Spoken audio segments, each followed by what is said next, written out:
Hong Kong Direct is your weekly racing wrap with news, views, previews, special guests and interviews as well, covering everything that's happening here in the racing world of Hong Kong. Great to have your company on the show. I'm Andrew Jean. Great to have the company as well of Hong Kong Direct regular in the shape of Graham Cumming. This isn't, Graham, as we count down to HKR, a preview of sorts. It's a preview of the preview, if you like, because we're getting ever closer. Absolutely. It's getting very close now. And with the final acceptors in place, we have a show that's pretty easy to sell. There are really intriguing, high-quality duels in every single race. We're about to look back on the Jockey Club races for the weekend. Didn't necessarily all go to script, so there's still a bit of shuffling to be done before the second Sunday in December. Yeah, that's why they run the races. And a couple of results were expected. One in particular was a shock correction, a second shock in less than a month for Beauty Generation. All right, well, let's look back on it all now, in actual fact. The Jockey Club trial races were on Sunday at Sha Tin. Here's Ed Sadler with the review. It was an action-packed day of racing at Sha Tin on Sunday, with the three Jockey Club races forming the three trials leading into the Longines Hong Kong International races on the 8th of December. And it all started off with the Jockey Club Mile, where the champion, Beauty Generation, suffered another shock defeat, this time at the hands of Waikuku. Waikuku, who dashed away. Ka Ying Star and Beauty Generation back to third. Waikuku goes on to win the Jockey Club Mile. Waikuku's triumph marked the biggest success in his career to date and could now have him placed as Hong Kong's #1 seed in next month's Hong Kong Mile, given that he has beaten Beauty Generation on 2 successive occasions. Yeah, he just keeps improving every day that he goes to the races so far. So I'm always hopeful that he can come up again. He hasn't shown us anything that would say that he wouldn't keep going and probably improve a little bit more. While he may have suffered another defeat, Zach Purton was hopeful the Beauty Generation could return to his best next time. Yeah, obviously we're disappointed in his effort. He's better than that, and at level weights next time hopefully he can show it. Luck was on Purton's side in the following event as he guided Tony Cruz's Star Stayer Exultant to a comprehensive victory in the Jockey Club Cup. Exultant, he's the cream for a reason. He's the top raider, he's the class, and he gets it done. The former Irish galloper now has his sights set on defending his title in the Hong Kong Vase and becoming the first ever Hong Kong trained horse to achieve that feat. Obviously, everything went very smoothly with me this season. I'm very happy with his condition. He seems to be a better horse this year. Hong Kong Derby winner Furore showed that he was back on track with his gallant runner-up effort. Yeah, he ran really well. He was suited by a nice gallop, really played into his hands. He found the winner a bit good, but if he can improve a length or two come the international weekend, he will certainly make his presence felt. The fastest horses in Hong Kong were out on the track for the Jockey Club Sprint, where young gunner Thero refuted any queries about his class in a dazzling display of speed. A Thero, this is a rocket of the racecourse. A Thero 2 in front from Hot King Prawn and beat the clock. Wow, what a 3-year-old he is. Wow, this was unbelievable, I tell you. Actually, the day I trialed him, he gave me the feel of a real champion. You know, like I've been saying, I've ride Abel Friend, and this horse reminds me so much about him. Teton might not be riding the chestnut gelding at his next start in the Hong Kong Sprint, however, as Zach Purton could jump back in the saddle at the lightweight of 117 pounds for the Group 1 contest. While Thero's racing career is only just taking off, Pakistan Star's future in racing is now in jeopardy, with the dual Group 1 winner refusing to race for the second time in his career. It was apparent to me right from as soon as they opened, the brakes went on and he didn't want to participate, and it's very unfortunate that a great horse like him, it's just all in the mind, and he just doesn't want to be a part of racing at the moment. With the major lead-up races for HKR all completed, the countdown to the 8th of December is now underway, as the best that Hong Kong racing has to offer prepare themselves to take on their international rivals. What a day it was. Karis really enjoyed that. Let's go through in race card order, Graham. We'll start with the mile. And we find ourselves talking about a defeat of Beauty Generation again. Yeah, he's still on the throne. Yeah. But the crown is getting looser, and the drama's turned into a bit of a crisis now, because last week there was no real fire there. I mean, Citron Spirit and Simply Brilliant only just behind him, seriously. It just wasn't the real Beauty Generation. Now, there are a couple of weeks for John Moore to work some magic, and only one horse has won 3 HKR miles. That was Good Baba, and for the record, he was beaten in the very same equivalent 2 races that Beauty Generation was beaten in his lead-up. Got to give credit to Why Cuckoo, though. He just keeps raising the bar. Absolutely. John Size summed him up very perfectly. Every day he takes him to the races, he improves a bit. He's probably going to have to improve a little more to win the Longines Hong Kong Mile, because there are some serious horses coming in, especially from Japan. Exultant, everything looks perfect for him. I said to Tony Cruz afterwards, is he the one to beat? One-word answer, obviously. Yeah, he just sort of flexed his muscles, didn't he? Giving £5 to a pretty good field, and he did it in archetypal fashion.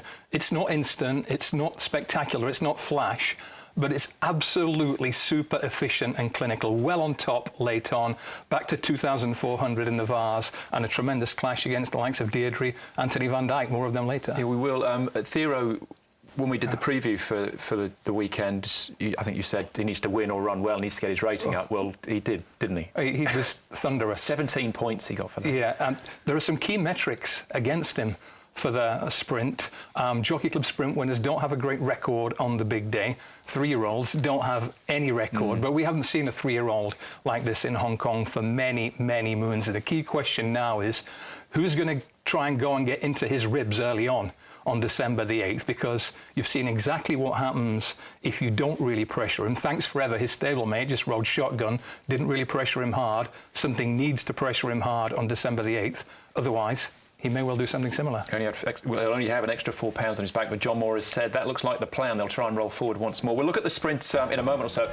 Let's look at the selected runners for the Longines Hong Kong Cup, and it's the international runners that we're really focusing on here, Graham. And, well, Almond Eye, they don't get much bigger than her, but Winbright, what a super run from him in the QE2 last season. Absolutely, when he broke the 2,000-metre track record. Tremendous performance, and he's clearly very well suited by a severe gallop. But Almond Eye is perhaps the flagship horse of this year's Longines HKIR. She has the chance to prove herself one of the very best horses in the world. She started the year in Dubai. She blossomed again in Japan last time. She's going to end the year in Hong Kong, and that's fantastic news for everyone. It is. It's great sporting gesture as such, but I was there in Dubai when she won there. I didn't think she looked 100%. She was still too good for them there.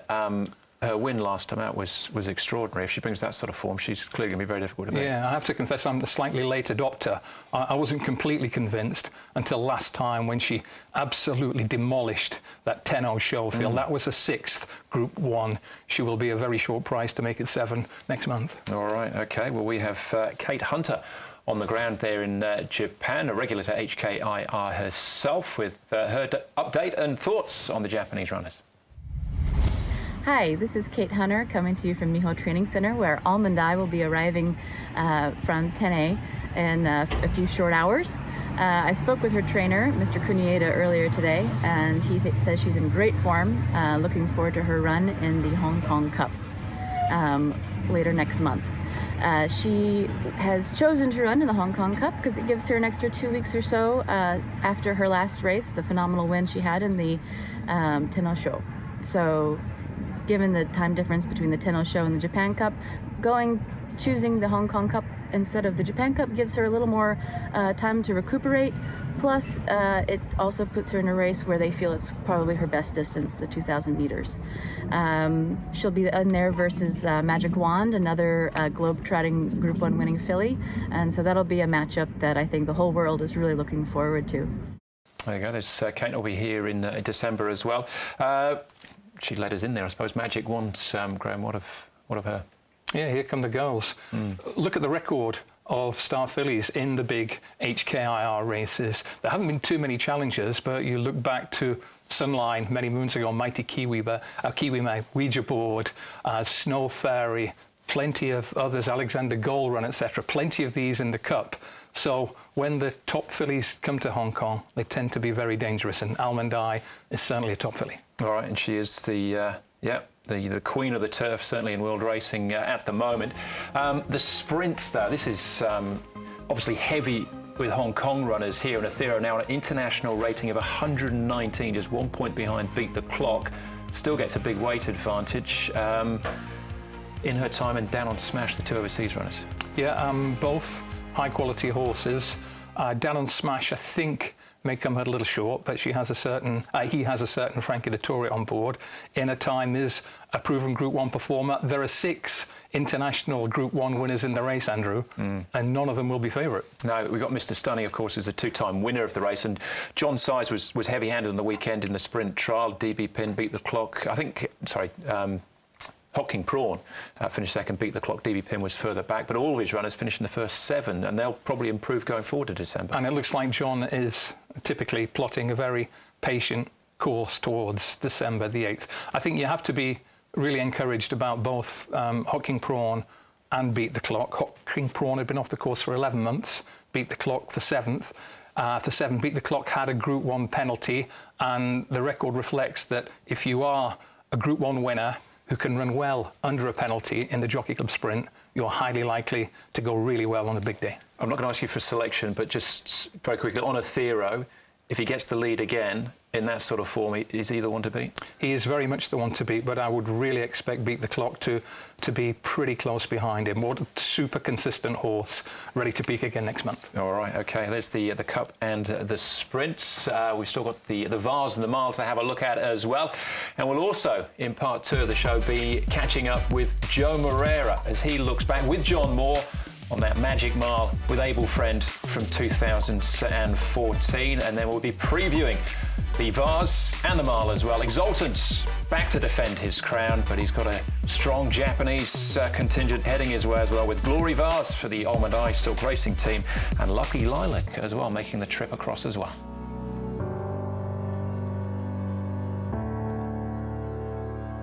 Welcome back to Hong Kong Direct. Graham Cunningham still with me. We're about to look at the Mile and the Vars as well, selected runners for that, for HKIR. First, though, let's look back on one of the great Mile winners, Able Friend, in the company of John Moore and Joe Moreira.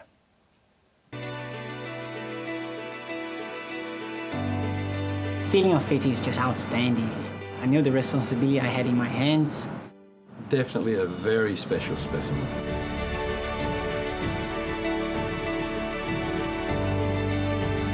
He used to be just so big that he nearly didn't fit into the gates. It's the grand final. It's when the stars have got to perform, and he did just that. It's a cooling that you feel in this talent, but if you don't have that, that means you don't love horse racing that much. And even if it is pressure, it's what you want to have anyway, because that means you're having something special in your hands. And Able Friend definitely was a special one. They're off, and Able Friend jumped out a little bit better than midfield, but immediately Moreira looking to angle somewhere here on Able Friend. He's all strung up into the straight. He's got Hannah's Gold and he's outside. Gold Fund might be gone here. He's a monster of a horse. I know if he did get into a bit of traffic, he could make room. The big boy, and I knew Joe would find space, and he did. And Big Red is starting to lengthen. All 1,300 pounds of him, and away he goes. Able Friend from last has put play to them quickly. And then when he just went past them, there was not even a fight. He just went over the top, ran away, and the feeling of winning the race is just unforgettable.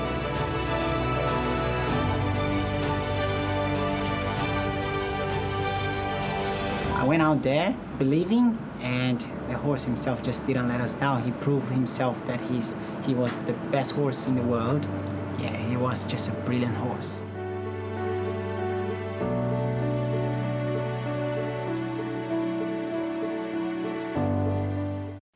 Great to see John and Joe reminiscing there. You really see it in their faces as well, lighting up, talking about the great champ, Able Friend. So from one John Moore champ to another in Beauty Generation. This is the lineup, Graham, for the Longines Hong Kong Mile. And Beauty Generation on the ratings still has the race at his mercy. Yeah, but that rating has a few whiskers on now. Andrew, he hasn't run to that rating on his last couple of runs, but it's not too late. He is a dominant horse when he's on form, and I have to think that it may be more a physical problem than a mental problem, and there is time to get it right. But The foreign raiders include the likes of Indy Champ, who was very good when he won the mile championship in Japan last week, and he now comes to Hong Kong having won the same 2 races that the mighty Morris won on his build-up to his first HKI win in the mile. Yeah, it's certainly big shoes to fill as far as that's concerned. But Waikuku we touched on before. What about this Sir Michael Stoute runner, Zaki? I would be surprised in a normal year if he were good enough to win a big Group 1 like that. His qualities are that he's very consistent. He tries very hard, but in Europe at least, he is much more a Group 2 horse. But great to see Sir Michael back with a runner. He could pick up a slice. I don't think it'll be the main portion. Yeah, they're always very progressive, the horses that Sir Michael Stoute brings out, so look out for Zaki. Let's go back to Kate, though, with more on the Japanese runners. I'd say there's 3 really strong contenders coming from Japan, especially Indy Champ, fresh off his win in the mile championship. A very short list of horses have been able to win both the Yasuda Kinen and the mile championship, so it puts him in an extremely good position to do well in Hong Kong. If he's able to pull that off, he'll be right up there with Maurice and some of the better milers that we've had here in Japan. Though he should be wary of Admire Mars, who's also a very good miler and who skipped the mile championship in favor of Hong Kong. Normcore, who's a filly that's in the race, has amazing speed, and she won the Victoria Mile this year in record time. So her speed would be something that I would be definitely afraid of if I was anyone trying to compete against her. There you go, great info from Kate. Again, Graham, just on Beauty Generation quickly, I find myself jumping at shadows with him a little bit now. I don't know, am I with him, am I against him? What do you think Punsel's do on the day? Well, he's been going off at long odds-on favourite. What happens now? 1.3 and 1.3, I think, in his last 2 runs. What happens this time is that punters are a little more wary. I still think he would be favourite right now, the field we've got, but probably much more like 2.5 or 2.6. Waikuku not too far behind, but the joker in the pack could be Indy Champ. It's a completely new line of form coming in, and the thing that he showed last week, that there is a zip about him, he showed a real turn of foot to settle a good quality race. He is in the prime of his life right now. That's very important. All right, there we go. That's the Hong Kong Mile. Here is the Longines Hong Kong Vase lineup, an Exultant defending champ, but there's lots of international flags on this one, Graham, so lots of different form lines to work through, including the Derby winner from Epsom this season. And I think he's the first ever Derby winner to come to HKIR, Anthony Van Dyke. And he's had the same year. Yeah, he's had a checkered second half to the season, but he was mighty unlucky not to go pretty close in the Breeders' Cup turf last time. Really squeezed at the most important point in the race, stayed on well. So I think Shartin will suit him extremely well. Of course, Aidan O'Brien has a great pedigree in the Vase, having won it twice and gone close in the middle year with Highland Reel. 1, 2, 1 were his form figures in the race. I've got Young Rascal and Prince of Arran, who's turning into a bit of a globe-trotter himself. Prince of Arran and True Self, who were separated by very little distance in Australia. Prince of Arran went on to go really well again in the Melbourne Cup. His trainer, Charlie Fellows, will be desperately hoping for a better draw. He got 14 of 14 last year and never figured as a result. But 2 or 3 horses set the bar really high in that race. It's gone abroad 8 out of the last 10 years, but Exultant kept the Vase in Hong Kong. He's a mighty contender, but he's got Deirdre and Anthony Van Dyke to contend with. Southern Legend for the home team interests me as well. Up to the mile and a half, he's been nowhere near the 2400 yet, so it's an interesting one for Casper. Yeah, he's a galloping cash point machine, and he picks up a check every time, and he goes like a horse who's worth a try at the longer trip. But no, Exultant has shown so many times that he is so powerful in the finish, and it looks like he might still be getting a little bit better. It's been difficult to back up in the Vase. Highland Reel couldn't quite do it. Dunedin couldn't do it. Dominant couldn't do it. Red Cadeau couldn't do it. Flincher tried to do it and couldn't quite do it. Exultant is better qualified than most to make it back-to-back. All right, OK. Well, again, once more, let's go back to Kate with news on the Japanese horses. In the Vase, you've got the Oaks winner, Loves Only You, trained by Mr. Yahagi, who just is fresh off of a fabulous win by Lise Grush in the Cox Plate. So I have a feeling he could try and pick up another one. He was just a nose or a head shy last year, but I think with this filly, he might be able to take it home. But she'll be up against Deirdre, who obviously really enjoys Hong Kong, has been traveling the world. So she's completely ready and completely I guess, anesthetized to the whole shipping process at this point. So I'm sure she'll be raring to go. And then there's also Lucky Lilac, who has finally gotten back to her winning form, where she won the Queen Elizabeth Cup just a couple of weeks ago. So it'd be interesting to see if she'll be able to perform shipping abroad for the first time. Yeah, it's a strong team once more that Japan will bring. Those are very short preview of the international races as they stand at the moment. 2 weeks on Sunday. On Saturday, though, we race at Sha-Tin for the Chevalier Cup, back to Happy Valley Wednesday night, and then Sunday, the 8th of December, just a reminder, second Sunday in December. But the Chevalier Cup coming up this weekend, very fascinating race. We've got Encouraging, who smashed Beauty Generation's 1400-metre record last time out, going round again. But he's got 16 pounds more on his back. That's got to slow him down a little bit, hasn't it? And he doesn't have the benefit of Alfie Chan's 10-pound claim either. So he is a horse who's absolutely thriving at the moment. He brings a real fire to his races because he goes extremely hard and keeps going. But I have to think a few of the horses who chased him home last time will fancy the chances of turning the form around on Saturday. One of those horses, of course, Champions, way lacklustre last time. He was first up. Joe Murray not riding this weekend, so Regan Bayliss will take over. 2.2, only 9th in the Panasonic Cup, wandering off the bridle. Jury's out for the moment, plenty of time for him to find his form. Good Standing was second in that same race, attended a very strong pace. He should run well, big turnaround in the weights. And from a different line of form, Harmony Victory, with Encouraging on deck, should get the really strong gallop that suits him well. So Harmony Victory, Good Standing for me. Fascinating race, the Chevalier Cup, as far as weights and measures are concerned.